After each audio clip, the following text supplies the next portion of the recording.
Прямая демократия – это инструмент, позволяющий гражданам непосредственно вмешиваться в политическую жизнь страны и определять, как на федеральном, кантональном и коммунальном уровнях должны работать важнейшие социальные институты. Одна из самых древних форм демократии – сбор граждан на площади. В Швейцарии она сохранилась только в двух небольших кантонах – Аппенцель внутренний и Гларус. Здесь каждую весну граждане с правом голоса собираются под открытым небом на центральной площади кантональной столицы и принимают политические решения поднятием руки. Граждане Швейцарии также имеют возможность 4 раза в год принимать участие в референдумах, на которые выносятся вопросы, важные для страны, кантона или для отдельной общины. Это может быть вопрос строительства новой школы, проблема снабжения кантона электроэнергией или формат функционирования социального страхования в Швейцарии в целом. Кроме того, каждые 4 года граждане выбирают 246 депутатов федерального парламента. Он состоит из 2 равноправных палат – Большой палаты, Национального совета, представляющей народ страны, и Малой палаты Совета кантонов, представляющей субъекты федерации. Система 2 равноправных палат позволяет выравнивать шансы сильно и слабо населенных кантонов.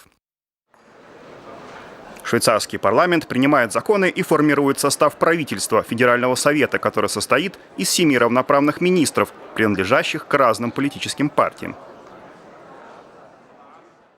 Народ имеет право вынести любой закон, принятый парламентом, на референдум. Он назначается в случае, если инициативной группе удастся собрать по меньшей мере 50 тысяч подписей граждан за 100 дней со дня вступления данного закона в силу. Граждане Швейцарии имеют право выступить и с собственной законодательной инициативой, внеся, например, изменения в Конституцию. Для этого необходимо собрать 100 тысяч подписей, на что закон отводит 18 месяцев.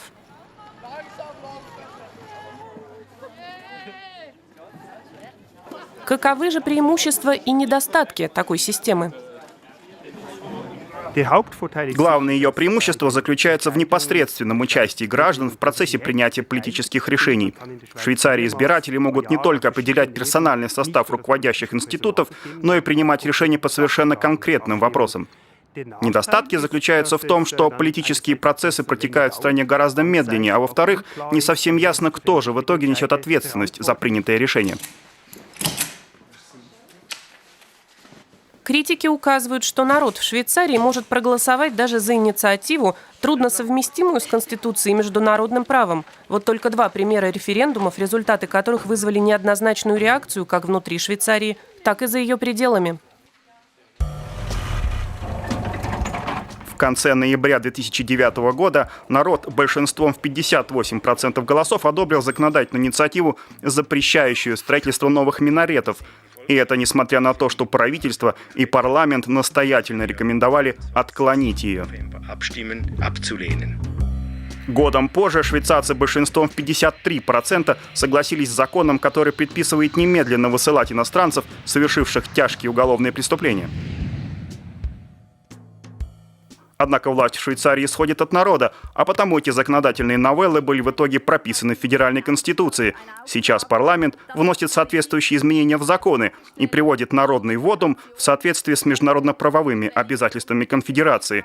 Шансы на успех этого процесса разные партии и движения оценивают по-разному.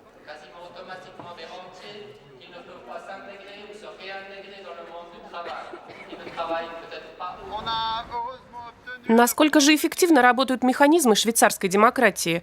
Можно ли представить себе еще более демократичную систему? Многие подчеркивают, что право народа на участие в политических процессах – это еще не вся демократия. Они критикуют следующие моменты.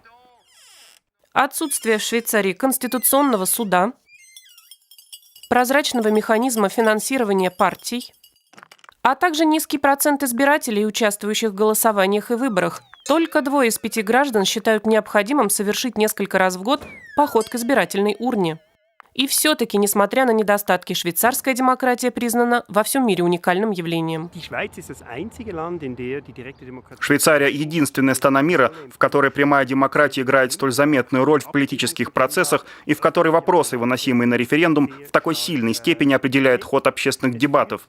Это ведет к определенной непредсказуемости, поскольку последнее слово всегда остается за народом, а это лишает политическую элиту возможности заранее принимать решения в узком кругу посвященных.